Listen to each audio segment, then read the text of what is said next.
6 a.m. You are listening to the Starr Breakfast News with me, Evelyn Araba Aidoo. Coming up.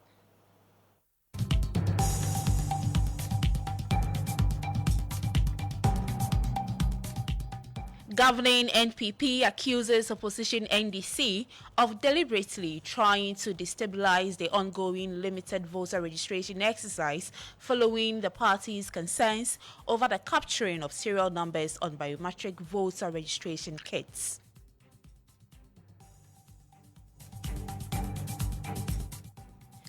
Also coming up, Ghana Journalists Association demands load management timetable, insisting DUMSO is better than DUMCCR, which is a new term for the same problem. We're better off with DUMSO than DUMCCR. Oh, we'll be better off with DUMSO. DUMSO comes with a shadow. Later in the bulletin, Teacher Trainees Association of Ghana gives government 1 month ultimatum to release posting of qualified teachers. We have details of this coming up in a jiffy.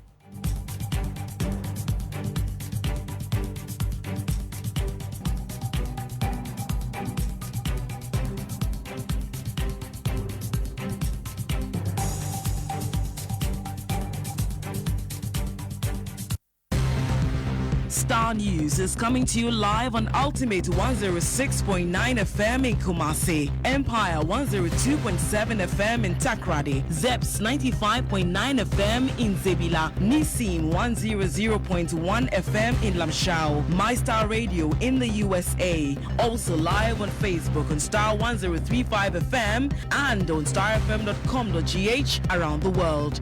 This is Starr 103.5 FM. Starr News. Informed, in-depth, in touch. Thanks for choosing Starr News. Now in details, the governing New Patriotic Party is accusing the opposition NDC of deliberately trying to destabilize the ongoing limited voter registration exercise. It follows concerns raised by the NDC over the capturing of serial numbers on biometric voter registration kits. The EC had turned down the NDC's request, highlighting potential security implications should the codes go out. But while the NDC challenged the EC's explanation, Deputy General Secretary of the party, Haruna Mohammed, has expressed misgivings about the NDC's posturing over codes he says have never been published. They have been asked by certain bodies to come with these serial numbers and for them to destabilize the electoral system. So they are asking for it to do something else. The absence of serial numbers given to political parties cannot affect anything about the registration process. Read the CI, read CI 91, read amended CI, which is CI 126. There is no way that the parties have to request for serial numbers of BVRs that are used for that. Parties have the opportunity to record these serial numbers at the registration center. Parties are at the liberty to record these numbers at the registration. So I don't know why they are making this to look like it is a market issue. You can record these serial numbers at the registration point. So you don't come out and be asking that they should be given to you. To do what? The CIs have provided the opportunity for agents. We have provided for agents for all the registration, all the 268 registration centers, and also the electoral areas that they are moving out to. We have agents, and the agents are at the liberty to record these information that we need. So I don't know why they are making this to look like, I don't think they are very much serious in the registration process, but they want to create some certain information because they have said it, and today we are just discussing it, which is non-productive to the registration process. Well, away from that, the Ghana Journalists Association is demanding a load management timetable in order for businesses to adequately plan. According to President of the association, DUMSO is better than DUMCCA, which is the new term for the same problem. The GJA president made the demand while speaking on Star Chat with Bolare. You can't say that it is DUMCCA. What is DUMCCA? You understand? But that's what the Minister of Energy says. He says DUMCCA. You don't agree with that? You think it's DUMSO?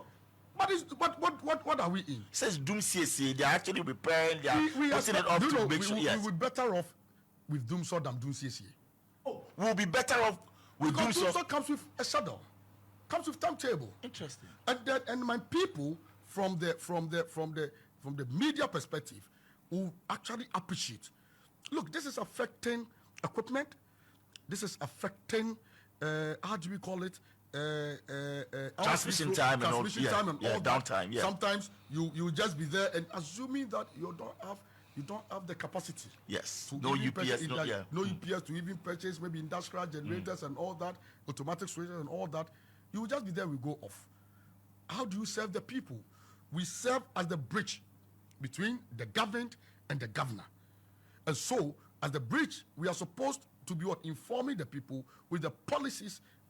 And if we go off, if we break down, if we are unable to discharge that duty, we will be doing a great disservice to this nation and it will affect our democracy.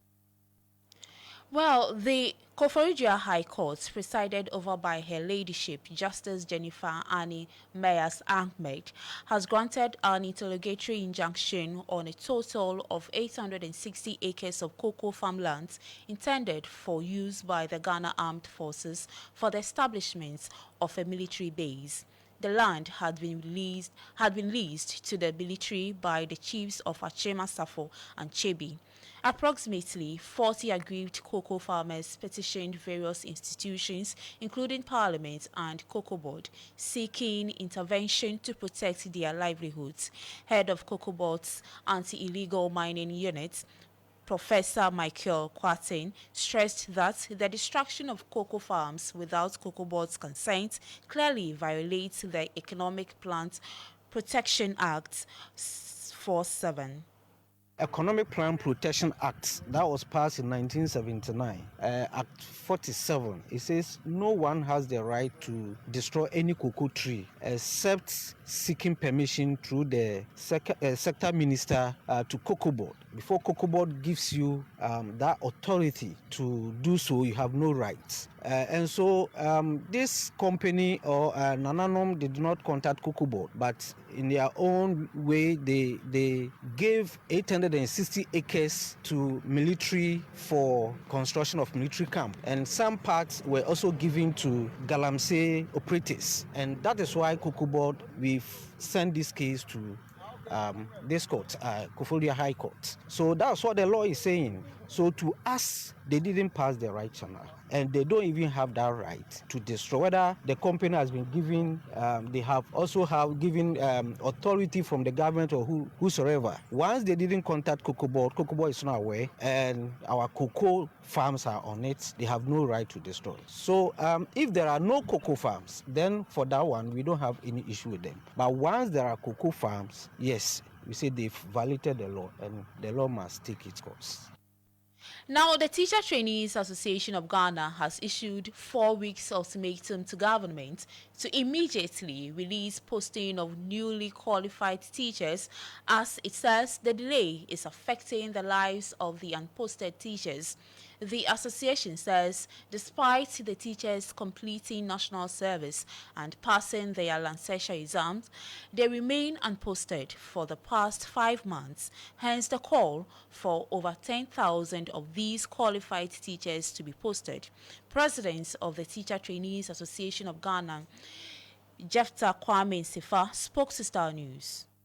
So we're looking at over 10,000 qualified trained teachers.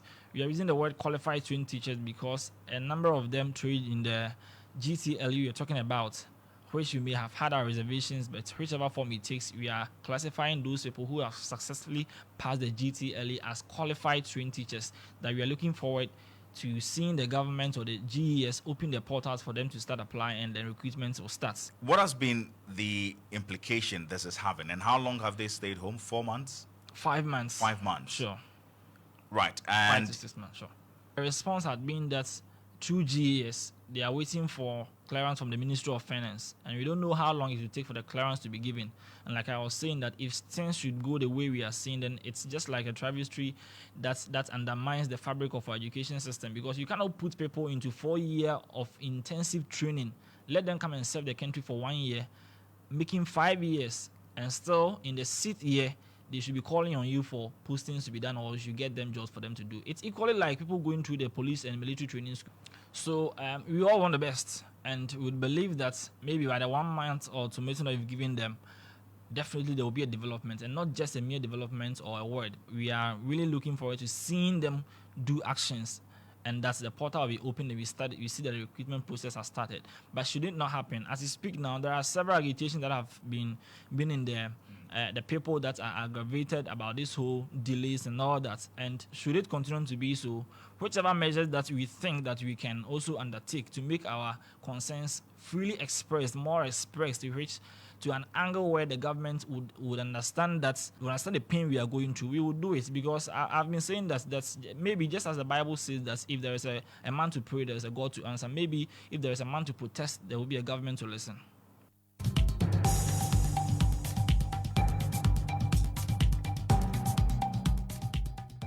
That's how we end the Friday edition of Star Breakfast News. For more news updates, log on to starfm.com.gh. I am Evelyn Araba Aidoo, and coming up next is Morning Star with Francis Aban. Good morning.